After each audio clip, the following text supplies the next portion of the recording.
Hello everyone, I'm Professor Arvedi and welcome to placement interview questions on data structure. So let's go ahead with the next question, that is how is array different than linked list? In short, here we will be differentiating between the array implementation and linked implementation. Okay, so to start with, the very first point is array has predefined size. Now all of us know when we create the array, we have to define the size at the beginning, and that is what we call it is a predefined size. Okay, we do have a dynamic memory allocation which tries to solve this problem to some extent, but when we create the array statically, it has to be with a predefined size. On the other hand, when it comes to linked list, the size obviously need not be predefined. Rather, dynamically, whenever we want, we can add extra node. Okay. Next is in array, the size is fixed. So now when you know in static allocation, when we create the array of some size, it will be fixed. So if the array is being filled properly, we have no other option, okay, to add extra elements to it. Now even dynamic memory allocation, this problem is not solved. Even though the memory is allocated dynamically, still it is of the fixed size. Whereas when you go to linked list can grow dynamically, because you know that in dynamic manner we can add a node, we can create the node dynamically and we can add it at any point of time. So I can clearly say that a linked list can grow dynamically, whereas your array cannot grow dynamically. Okay, the next one you can see it needs contiguous memory allocation. For array, if at all I want to create an array of let's say 10 elements, then assuming 2 bytes for every integer, 20 bytes of memory must be available in a contiguous manner. Whereas in case of a linked list, you know, we allocate with the help of nodes. So at a time we need the memory which is required for the node to be contiguous. But likewise, even if my memory is discrete, I'll be able to make use of that memory for creation of the linked list. Okay, so that's the basic difference as far as the memory allocation is concerned.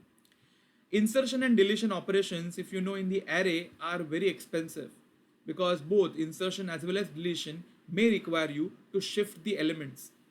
See, in array, suppose I want to insert the element, let's say in between two elements, then I have no option but to shift all the elements after that, create a space and then insert. Same rather after deleting a particular element also.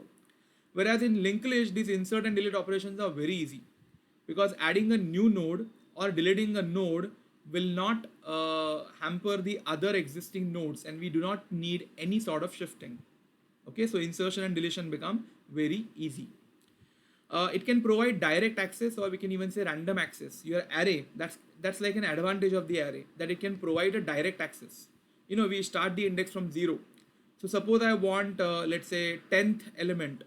Okay, if I start from 0, then a of 9 will be my 10th element and I can access it directly. So that is called as direct access or random access.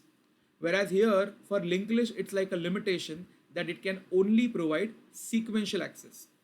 So if at all I want to refer to the third element, I cannot refer it directly. You have to start from the first element, jump on the next, second, and then jump on the third, and that's how you can access it. So that is rather a kind of a limitation of a linked list. Now the same could also be explained in terms of, indexing. Okay, in the sixth one you can say your array indexing is possible. Okay, that is actually the stressed point, that because indexing is possible, I can access the elements randomly. Okay, whereas in case of a linked list, I cannot have indexing as such, because there is no contiguous memory as such. So in case of a linked list, we have to access the nodes by visiting those nodes, as I said, in a sequential manner. No overhead of storing position of the next element in case of array, because indexing is there. So every element just needs, every slot needs to store only the element. We don't have to store the address of the next element, or there is no extra overhead as such. Whereas if you look at the linked list, every node requires to store the address of the next node, because as we know it is not a contiguously stored, so it needs to know where is the next node, and for that there is a overhead of storing a pointer which stores the address of the next node. So obviously with some few advantages, this is a kind of a overhead that we have to bear. Fine, so these are the different points that we can obviously use for differentiating between the array implementation and linked implementation. Fine, so that's it for this video. Thank you.